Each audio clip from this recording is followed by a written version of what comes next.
सोलापूर महानगरपालिकेचे आयुक्त डॉक्टर सचिन ओंबासे यांनी आज सोरेगाव परिसरातील महत्त्वाच्या मलनिस्सारण आणि पाणी पुरवठा संबंधित प्रकल्पांची सविस्तर माहिती घेतली।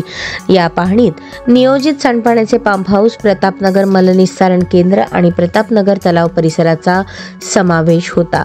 यावर्षी प्रतापनगर तलाव प्रथमच अतिवृष्टीमुळे पूर्ण क्षमतेने भरला असून तलावातील वाढलेल्या पाण्यामुळे मलनिस्सारण केंद्राकडे जाणाऱ्या मुख्य पाईपलाईनचे चेंबर संपूर्णपणे जलमय झाले आहे। त्यामुळे केंद्रात येणाऱ्या पाण्याचे प्रमाण अत्यंत वाढले असून प्रक्रियेमध्ये अडथळे निर्माण होत आहेत।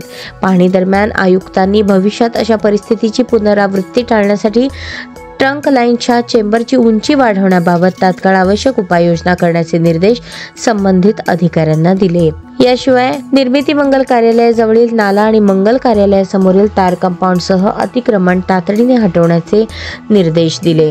या पाहणी दरम्यान सार्वजनिक आरोग्य अभियंता व्यंकटेश चौबे, अंतर्गत लेखा परीक्षक राहुल कुलकर्णी, सह अभियंता रामचंद्र पेंटर, विभागीय अधिकारी तळीखेडे, राहुल शिंदे, लक्ष्मी इंजिनिअरिंगचे प्रतिनिधी अनिकेत जोशी, वेबकॉस कन्सल्टंटचे अनिल जाधव, शेफाली दिलपाक आदी मान्यवर उपस्थित होते।